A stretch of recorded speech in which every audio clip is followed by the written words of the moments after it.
Well, back at L Slack, most of the flags are down. We're flagging a bit due to the weather. It's been raining on and off this afternoon, but I don't mind sitting in van for 5 minutes, as long as the customer's not in. Yeah, so I think these flags look immense, proper good.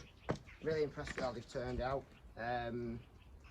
We should start on the steps. So the steps have been renewed, and what we've done is because we're after some sandstone bullnose edgings. We couldn't get them just due to the coronavirus.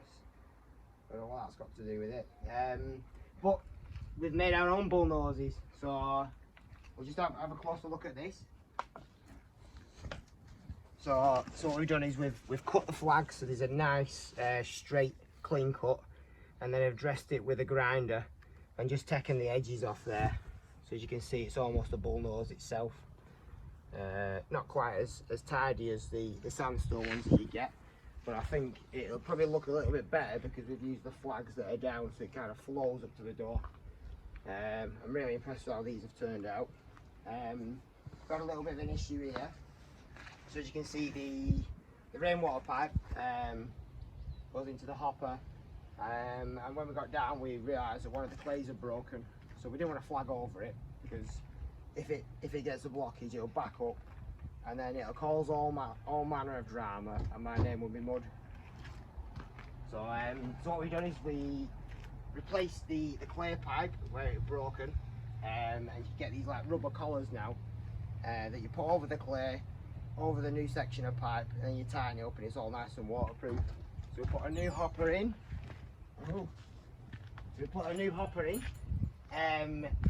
Replace the old terracotta brain stopped. The old terracotta drain collector hopper, that's the one.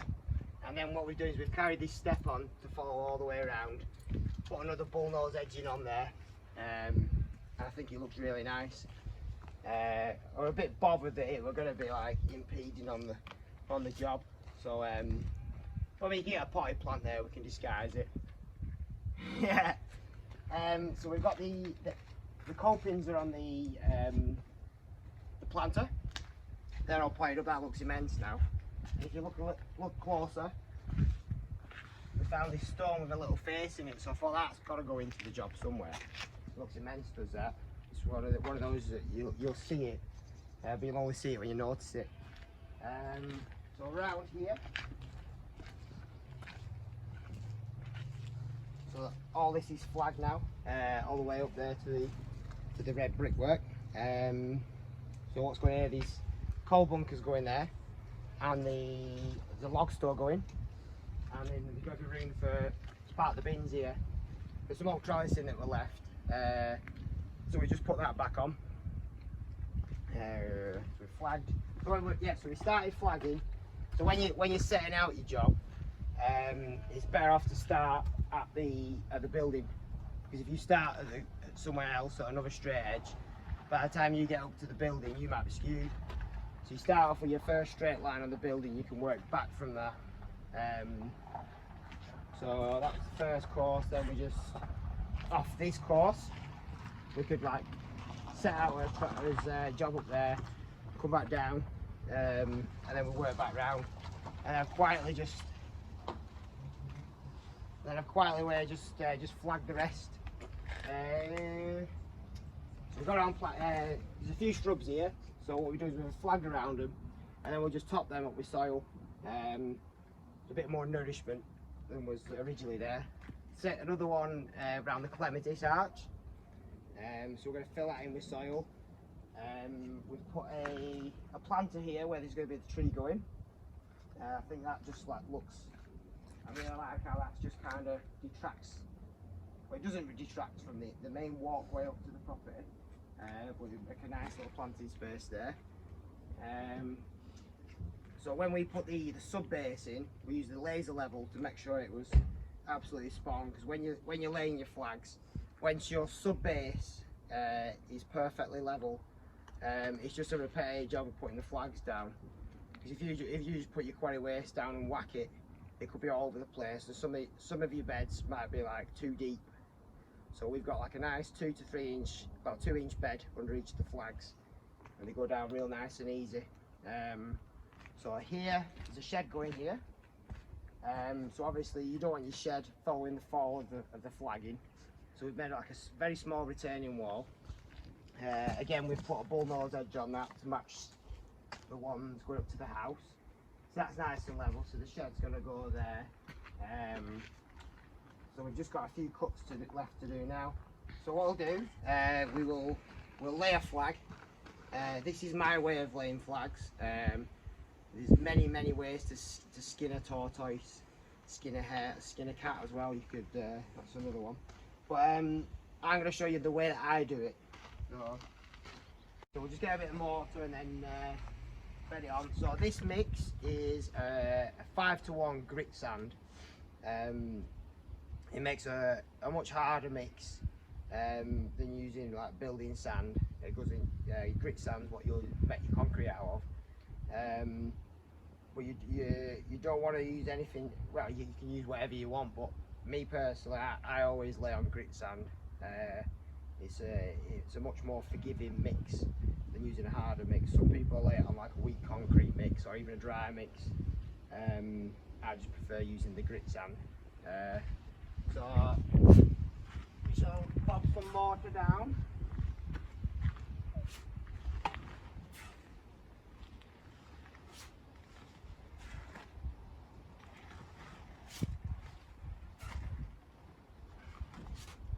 A bit more. And then, so once you've blobbed it down, make some depressions in your spots. And what that does, it entrains air into the mix, makes it go off more evenly. Yeah, plenty there.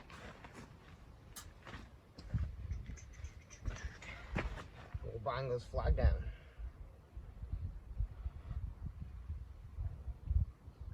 Magic. So what we've done is we've put a string line from the finish point to where the angle of the flagging changes. Because if we'd have run this level right up to the house, we'd end up coming about a foot up the house wall. So we've changed angles 2 or 3 times. We changed fall, sorry, 2 or 3 times over the job from start to finish. But this is a constant fall, because then as we're flagging, everything's falling with the same gradient. So what we can do, you can either use a level or a straight edge. Use a straight edge. So make sure that there's no stones in the way. And we've got a string line here going from the fall point to the edging. So as long as I'm working to this line, I know that there's going to be a nice even fall right across the job. So we shall knock this down to a string line. And you see there's a high point there. So when I put the straight edge on the previous flags, which are laid to the level, there is a slight fall going off that way. But for these purposes, we're working to the flag level. So if you look, come down from this side. So as you can see, there's a gap there. So that shows us that this flag is higher than this. So I can knock that down. And then the sound of the flag changes as I'm knocking it down with the mallet. So I know then that I'm ever so slightly below my straight edge, which is fine. Because then I know that when I come down from here, there's no trip hazards and the water's going to shed away from the job. So now that's nice and that's in place. And what we do then,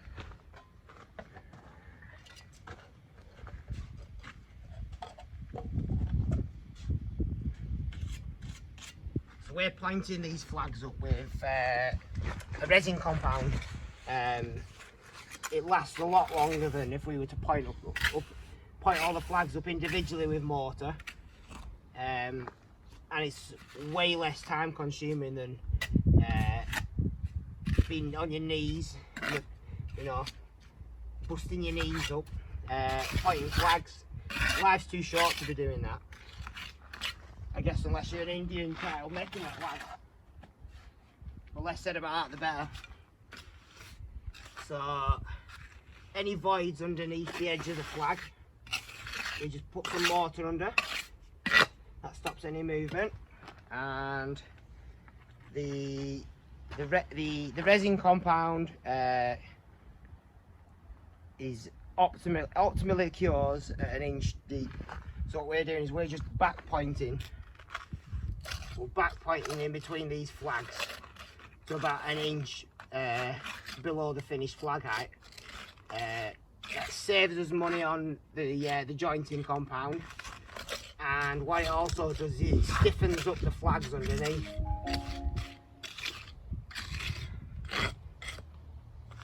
So I try my hardest not to get any mortar on the edge of the flags, but before we point it up with the resin compound, we're going to pressure wash everything off anyway. So I'll get rid of any stains, any footprints, you know, just to make the job tidier, a nice finished product. So just back point it up 1 inch deep. So we're just using a tuck pointer here, or a finger trowel they're called. Just gets into the joints a lot easier. You can use an old pointing trowel, it's like the gauger but with a point on it. Just whatever tool you've got available, but I find it quicker to use the tuck pointer. So keep working it in, and then I work it either side of the actual joint so that it's pressed into the flags, making a solid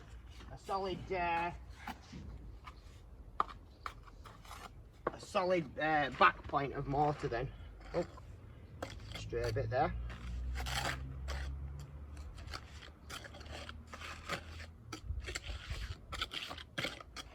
There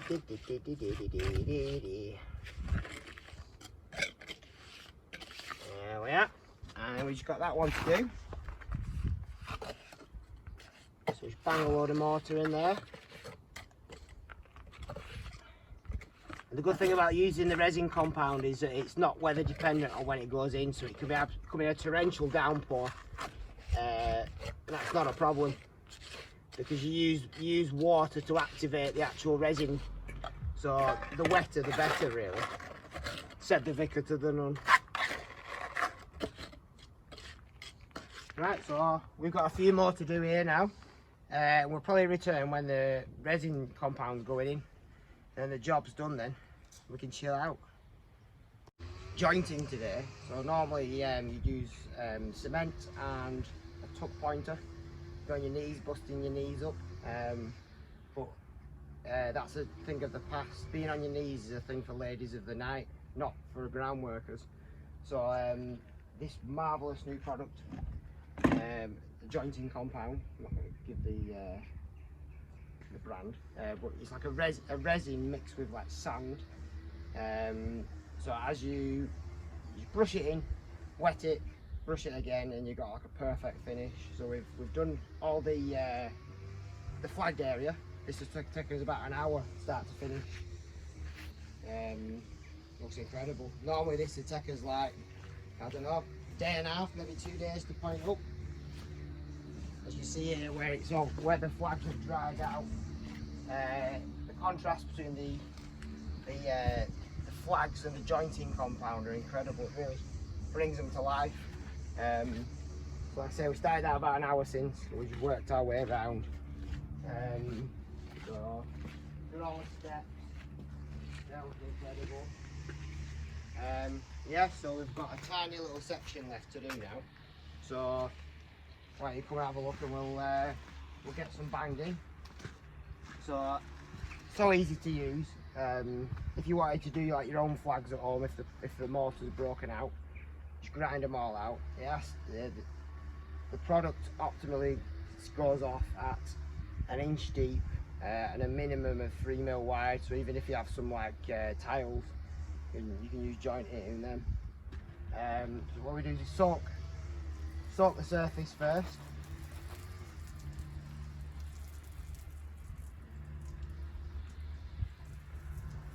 No dry spots, because that affects how it goes off, does that. So that's nice and soaked. And it comes in like a vacuum bag. We just cut that open. And that's it. So all you do, you just tip it out. And a little goes a long way. So you don't need too much.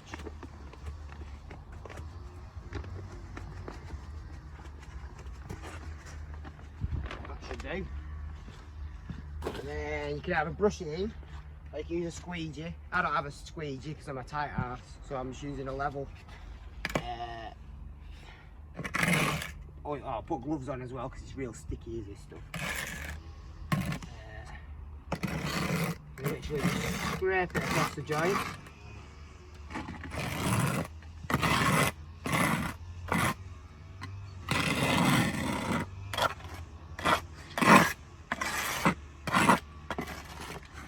Make sure it gets in everywhere. Nice even coat, flush with the surface of the flags. So at the back of the flags here, we've not pointed up, we're not going to use joint it. If any water that gets on here, track off the flags and it'll find its way down through drystone wall. So that'll just help it to get off the flag surface as fast as possible. Keep moving it around. When you put it in, go diagonally across your joints, and that works its way into both sides of the flag then, so it's nice and flush with the top of the flag.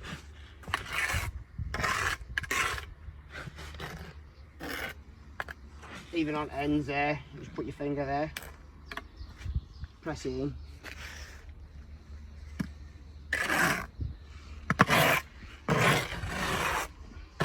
So you can see I put way too much on here, and I didn't really put that much on.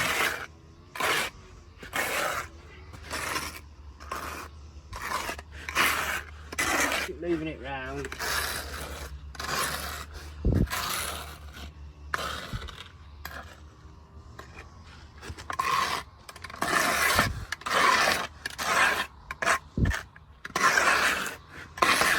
Nice and easy.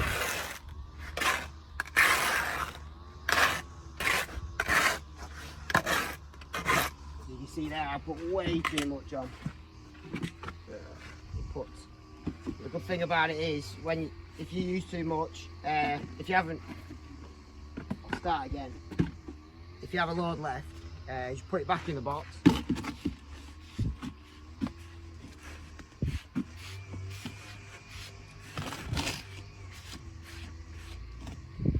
And then cover that with water and get 4 months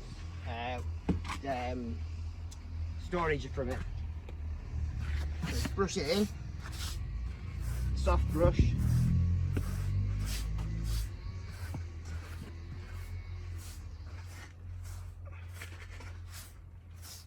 Just like that, diagonally across the joints again.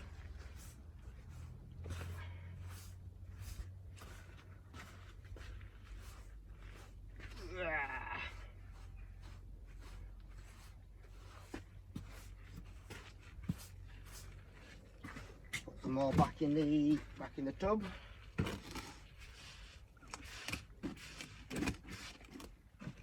And then we get a hose pipe. You just have it like a shower. And you just go over all your joints. That just compacts it, and I presume in the resin there must be some kind of compound that goes off when it's in contact with H2O.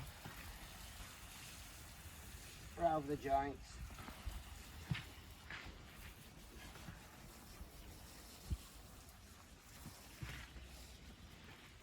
So easy.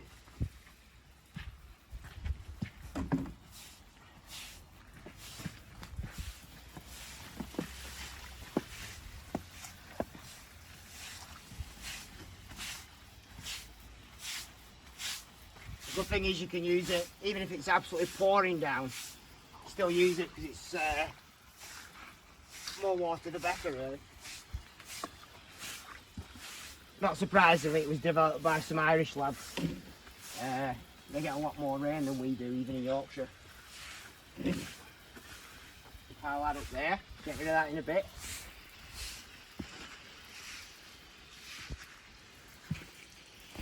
Fill that off again.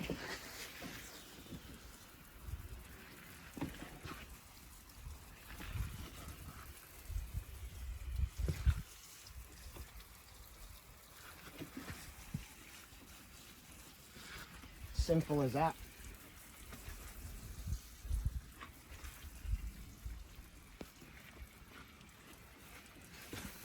Get a hollow bit there.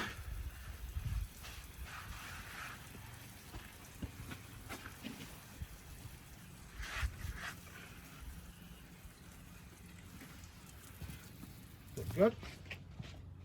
Now just give it one last brush over the joints.